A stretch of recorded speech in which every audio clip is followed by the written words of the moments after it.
Voltamos com o nosso programa com a maravilhosa doutora Maitê Pimentel. Obrigada. Alvo do nosso carinho e da nossa admiração sempre. Obrigada. Vontade de dar um abraço, né? É.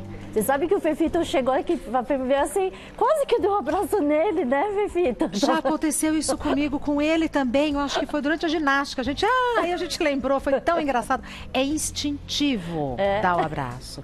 E é instintivo abrir a geladeira e comer, doutora Maitê. O que a gente faz com obesidade e depressão nessa época? Nossa, agora é pior, né?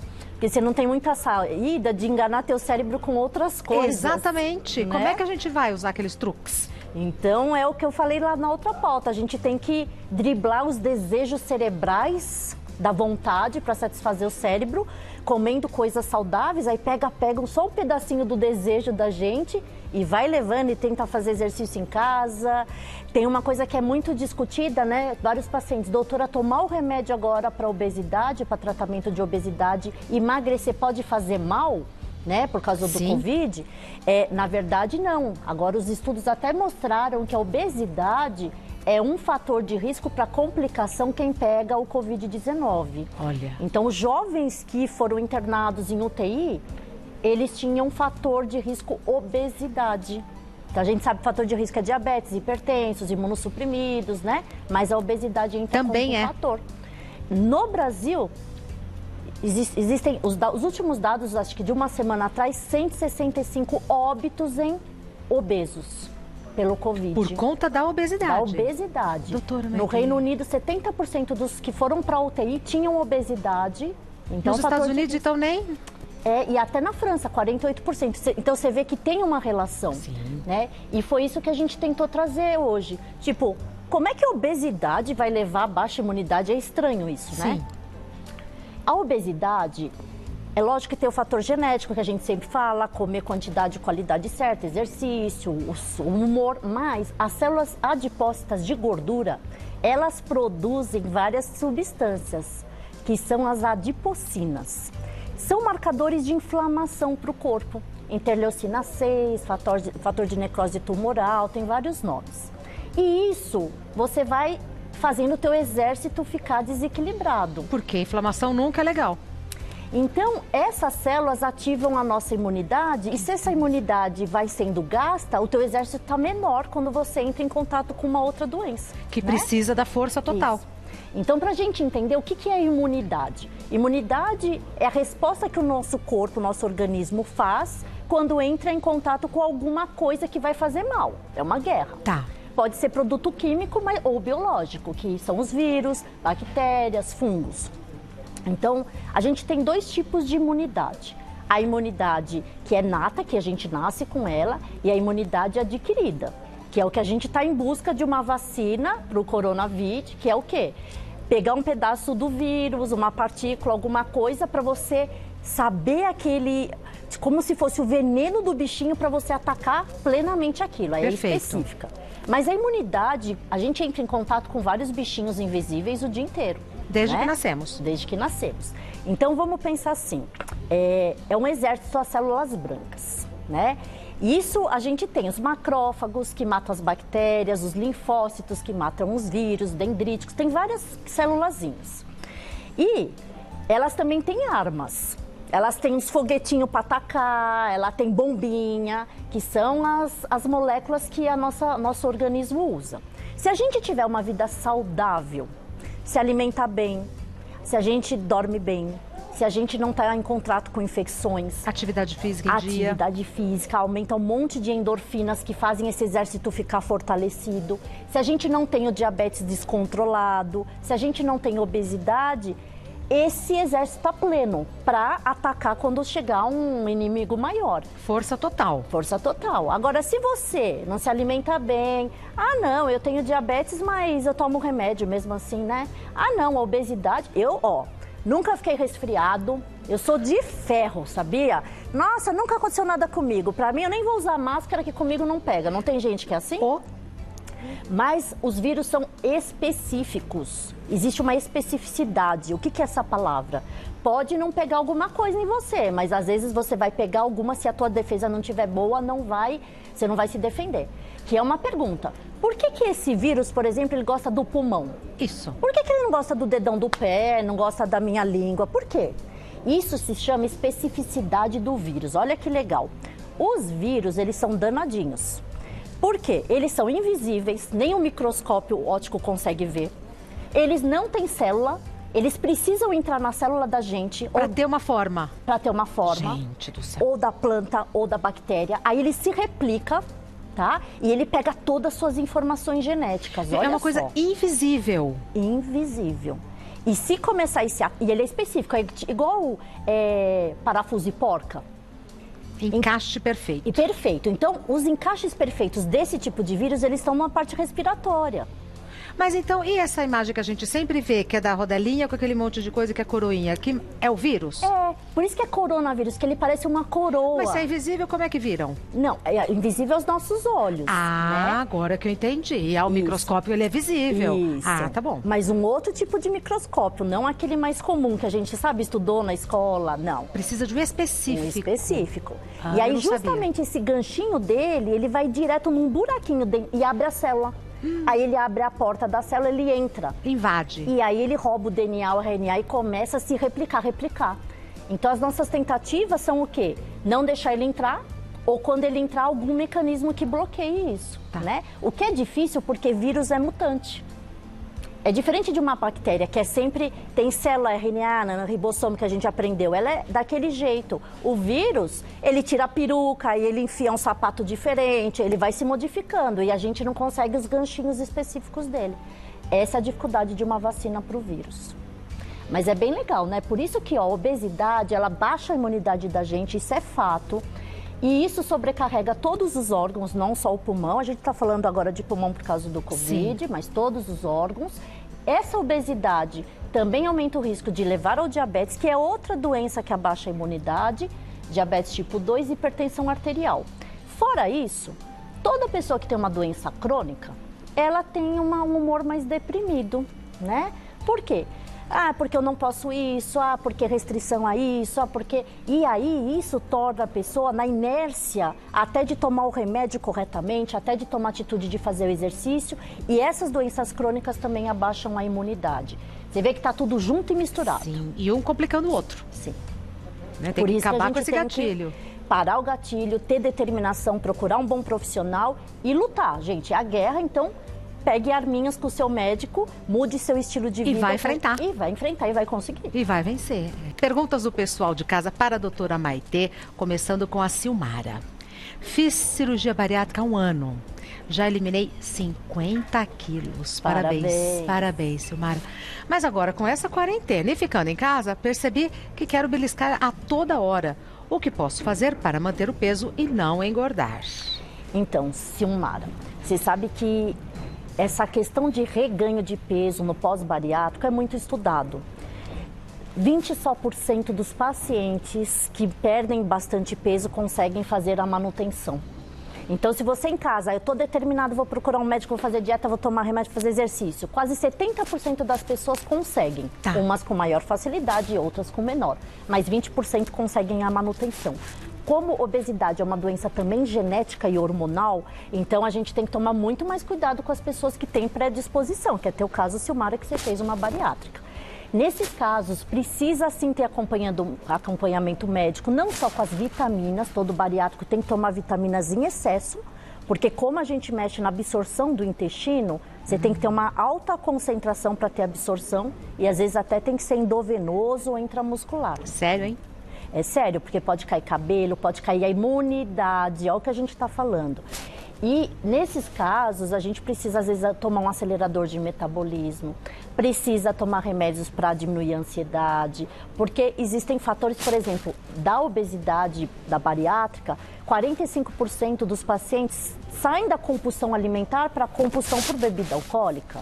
saem pela compulsão para compras, outros tipos de compulsão. Compulsões. E assim entender que não é falha, né? Então, muitas vezes a pessoa, eu sou obesa, fiz bariátrica, eu estou voltando a engordar, eu sou uma desgraçada, eu faço tudo errado. Não, existe um fator genético envolvido, existem remédios para ajudar. Mas tirando isso, o que aumenta a saciedade da gente, de todos, é proteína. Então, se a gente vai a uma churrascaria, a gente fica 4, 5 horas sem querer comer. Nem pensar em comida. Se você come doce e carboidrato, em 2 horas você quer comer de novo. Então, o que faz você tentar não beliscar tanto? Aumentar o nível de proteína da ingestão alimentar, muitas fibras saladas que também dão aquele empachamento e o beliscação, o desejo tem que ser pequenininho. Não deixe de matar seus desejos, mas coma numa quantidade menor. Essa é a dica para você, Silmar. Perfeito. Próxima pergunta da Claudelice Regina. Como acelerar o metabolismo em tempos de quarentena? Adorei, Claudelice. Acelerar o metabolismo é difícil, tá? Sempre. Mas existe a possibilidade. Então, por exemplo, o exercício é uma forma. Só que olha como o nosso cérebro é terrível. A gente demora 4 a 6 meses aumentando os hormônios do bem, fazendo exercício dia sim, dia não. Adrenalina, catecolamina, endorfina, para você ter o prazer de querer fazer o exercício. Então, olha, tem que insistir, né? Agora, 6 meses. 3 semanas parada, sem fazer o exercício, esses níveis hormonais caem. E você em casa vai ter preguiça e não vai mais querer. Então, a dica é, por mais que seja exercício mais leve, funcional, tem várias coisas agora na internet, né, de dicas, até aqui vocês têm dicas de exercício, tudo, que a pessoa tem que manter principalmente a rotina e fazer esses hormônios não caírem. Não precisa ser a intensidade que a gente gostaria, mas não parar de fazer exercício. Outra técnica de acelerar o metabolismo é não comer carboidrato, fruta e doce à noite antes de dormir. Porque é o horário que o metabolismo cai e você vai acumular mais gordura. Acumulando mais gordura, aumenta a resistência insulínica, que diminui o metabolismo. Olha a cadeia. Outro fator, dormir direito. Existem hormônios como melatonina, histamina, cortisol, que se não tiverem níveis corretos, você também vai engordar. E existem remédios que a gente pode usar. E no dia a dia, pimenta acelera o metabolismo. Gengibre. Chá verde, então usar desses temperinhos e dessas fibras até para você melhorar a microbiota intestinal, que também tem a ver com o metabolismo, e ter uma qualidade saudável de alimentação.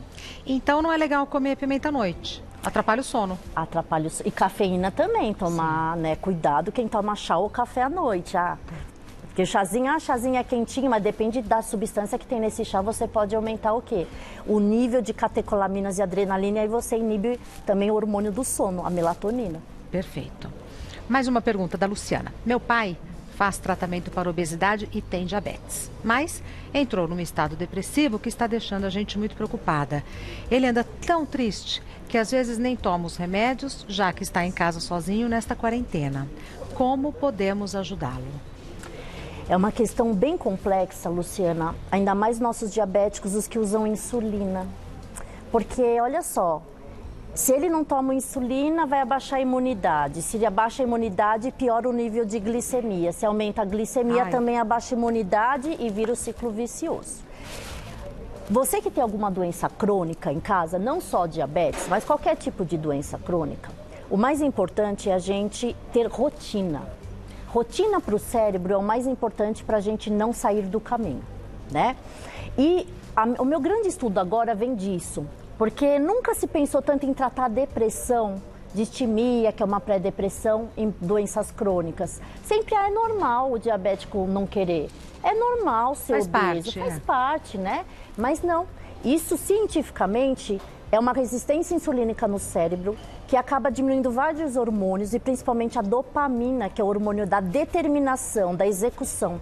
Então, para um obeso começar um exercício é mais difícil do que não obeso. Cerebral, eu estou falando. Para um diabético tomar o remédio com rotina e querer fazer a dieta é mais difícil do que para o não diabético.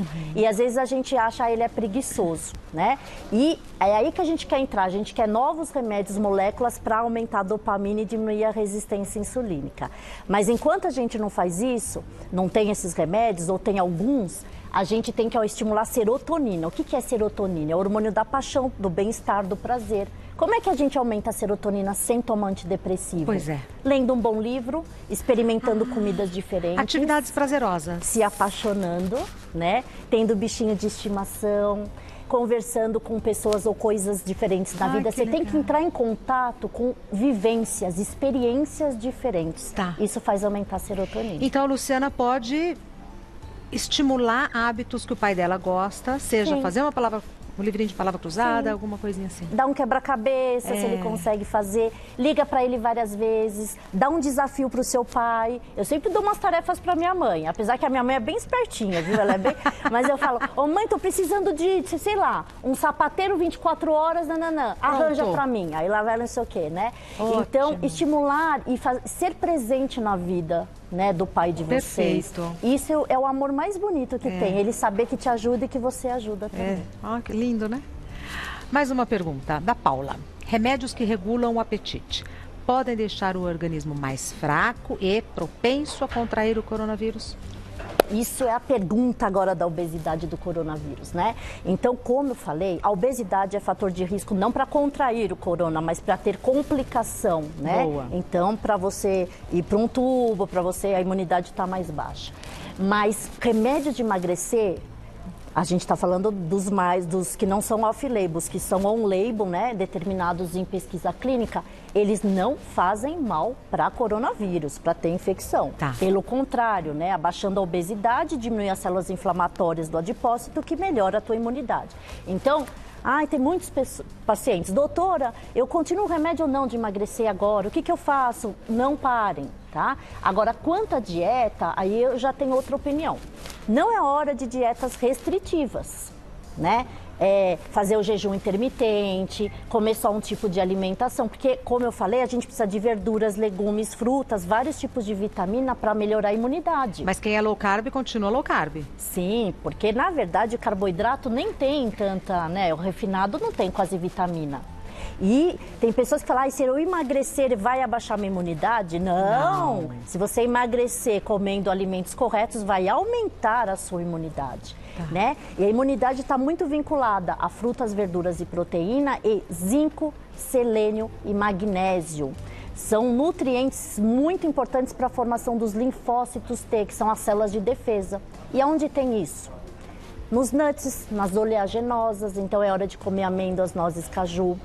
Na banana e no espinafre a gente tem magnésio, então espinafre é muito legal de comer agora. A gente também tem nas gorduras insaturadas, que é bacalhau, no salmão, no atum. Tudo comida gostosa, doutora. Você vê? Que também faz bem para a imunidade e não vai engordar. Então é para tirar pão, é para tirar macarrão, é para tirar arroz branco. Essas coisas vocês podem tirar que não vai... Aliás, vai melhorar a imunidade de vocês. Tá, mas continuar com uma dieta rica, né, com diversidade de alimentos, etc. Colorida e equilibrada. Colorida e equilibrada. Bom, vamos continuar com as perguntas para a doutora Maitê, agora a Tamires. Tomo remédio para hipotiroidismo, mas continuo engordando. O que mais devo fazer para perder peso? Muito bem, Tamires. Isso é uma dúvida que muitos pacientes têm, né? A tireoide com hipotiroidismo, sim, é um dos fatores hormonais que fazem o metabolismo cair, engordar, inchaço. Mas, gente, engordar ou emagrecer depende de muita coisa, né? Eu sempre estou falando aqui para você, mais de 200 genes, então 60% do nosso peso é genético. São mais de 20 hormônios, cada hora a gente descobre uma coisa diferente. Então não adianta às vezes tratar só a tireoide, por exemplo, a prolactina estiver alta, a gente tem que armar tudo, né? Fator psicológico, fator comportamental, atividade física. Ter o intestino, desbiose intestinal é importante não só para emagrecimento, mas para a imunidade da gente. Nós temos mais de 300 trilhões de bactérias no intestino que são o filtro da gente. E elas têm até nomezinhos bonitinhos. Bacteroidetes, firmicutes, que fazem o bem ou o mal. A questão da qualidade do sono e organização e disciplina. Então, Tamires, às vezes não é só a tireoide que está te atrapalhando. Busque outras coisas que podem ser aí o vilão da tua obesidade. Mas aí ela vai precisar de uma ajuda de um profissional. Sim. e enganar esse metabolismo. Sozinha ela não vai conseguir. E tratamento de obesidade, todo paciente que entra no meu consultório eu falo, gente, para uns vai ser mais fácil, outros difícil. Mas tratar a obesidade é rotatividade. Eu tenho que enganar teu metabolismo. Então eu tenho que trocar a dieta toda hora, troco o remédio toda hora, a gente vai driblando o negócio. É um esconde-esconde, né? Isso, é isso mesmo. Então não desista, Tamires, porque tem como você conseguir emagrecer. Próxima pergunta, Fabiano. Sou diabético e hipertenso.